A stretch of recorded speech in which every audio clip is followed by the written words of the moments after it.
चला घ्या ओळू. हां शरू समोर बसली काय?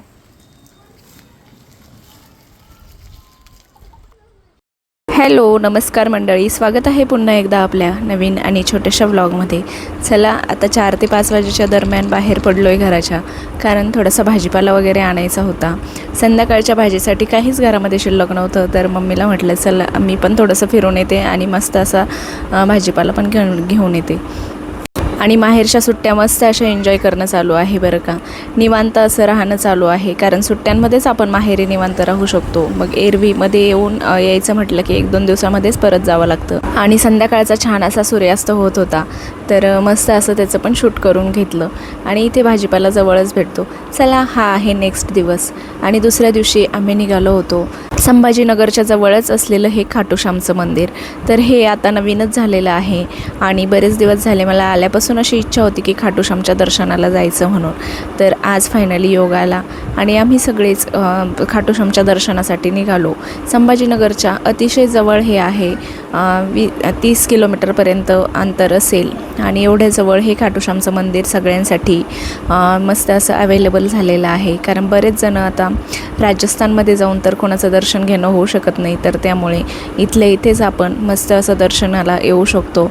आणि सुंदर असं डोंगरांच्या मध्ये हे मंदिर बनवलेलं आहे आणि खूप सुंदर वातावरण इकडे आहे बरं का. पावसाळ्यात जर आपण आलो ना, तर पावसाळ्यात तर खूपच मस्त वातावरण इकडे राहत असेल, कारण हिरवीगार झाडी, असं वाटतं आपण कोकणातच आलो आहे की काय. आपण कोकणात नसून मराठवाड्यात आहोत. तर आपण लांब जाऊन तर दर्शन घेऊ शकत नाही, म्हणून जवळच्या जवळ इथे मस्त असं आता आपल्या मराठवाड्यामध्ये मंदिर तयार झालेलं आहे. ज्यांना कुणाला दर्शनाला यायची इच्छा असेल तर ते नक्कीच इथे येऊ शकतात, कारण वातावरण एवढं सुंदर आहे ना की खरंच. चला आता इथे पोहोचलो.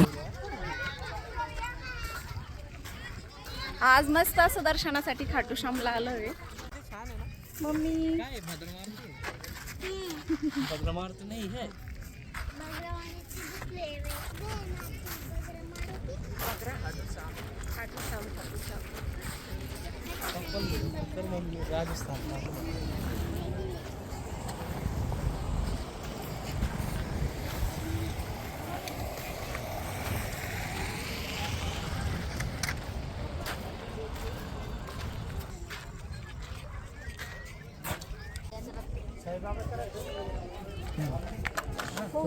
चले इकडं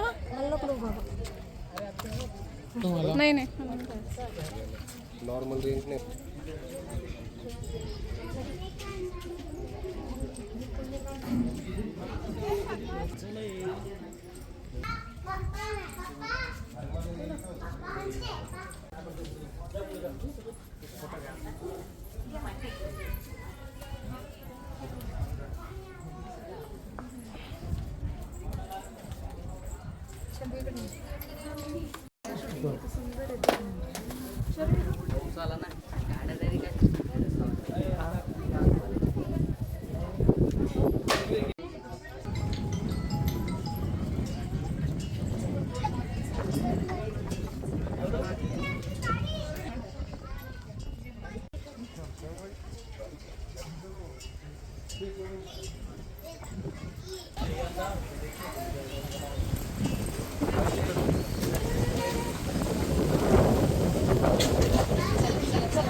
छान असे आमचे दर्शन झालं आणि आता आम्ही निघतोय घरी जाण्यासाठी.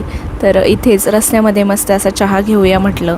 आणि इकडे आंब्यांची झाडांची अजिबात कमी नाही आहे आणि नारळाची झाडंसुद्धा आहेत, म्हणूनच की काय असं वाटतं आपण कोकणातच आलो आहे की काय. चला आता छान असा आमचा चहा आला आहे आणि मस्त चहा एन्जॉय करतो आहे, कारण चहाचा टायमिंग झालेलाच होता. तर त्यामुळे म्हटलं घरी जायला आपल्याला वेळ लागेल आणि इकडेच आपण छान असा चहा घेऊया.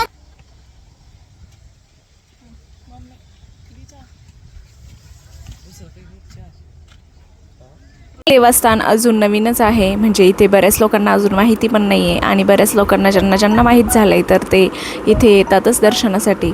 तर आता शर्यू आणि अभयने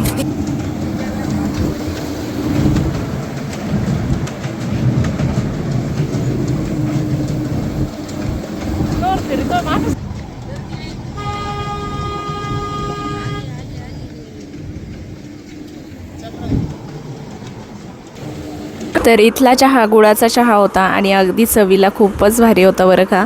तर काही असे छोटे ठिकाणं असतात, पण हे छोटंसंच हॉटेल होतं, पण एवढा चहा आम्हाला सगळ्यांना आवडला आणि मस्त आंब्याच्या झाडाखाली थंडगार सावलीला बसून आम्ही आमचा चहा एन्जॉय केला आणि शर्यू आणि रेल्वे गाडीचा छान असा आनंद घेत होते. आमच्या लहानपणी पण आम्ही असं यात्रेमध्ये जायचो, तर अशा छोट्या रेल्वे किंवा काहीही अशी खेळणी असायची ना, तर त्यामध्ये बसण्यासाठी खूप जास्त हट्ट करायचो आणि त्यामध्ये बसलं की तो जो आनंद होता ना, तो काही वेगळाच असायचा बरं का. तर आज शर्यू आणि अभयने देखील तो आनंद घेतला आणि खूप वेळ त्यांची छान अशी राईड चाललेली होती. तर सगळ्यांनी छोटासा स्पॉट होता पण मस्त असा एन्जॉय केला आणि सगळ्यांना हे ठिकाण खूप जास्त आवडलं, कारण निसर्गरम्य वातावरणामध्ये आणि डोंगरांच्या कुशीमध्ये हे ठिकाण आहे. तर तुम्हाला कोणाला यायचं असेल तर नक्कीच इथे येऊ शकता दर्शनासाठी. तर चला भेटूया पुढच्या नवीन आणि छोट्याशा व्हिडिओमध्ये. तोपर्यंत आपल्या सगळ्या मंडळींना नमस्कार. आणि आता इथे खूप जोराची हवा सुटलेली होती आणि पावसाचं वातावरण देखील झालेलं होतं. तर ते वातावरण आणि हे डोंगरांच्या कुशीमध्ये असलेलं मंदिर, हा योग काय वेगळाच होता आणि सगळ्यांनी खूप मनसोक्त आनंद घेतला. चला भेटूया पुढच्या व्हिडिओमध्ये. नवीन असाल तर सबस्क्राईब करा.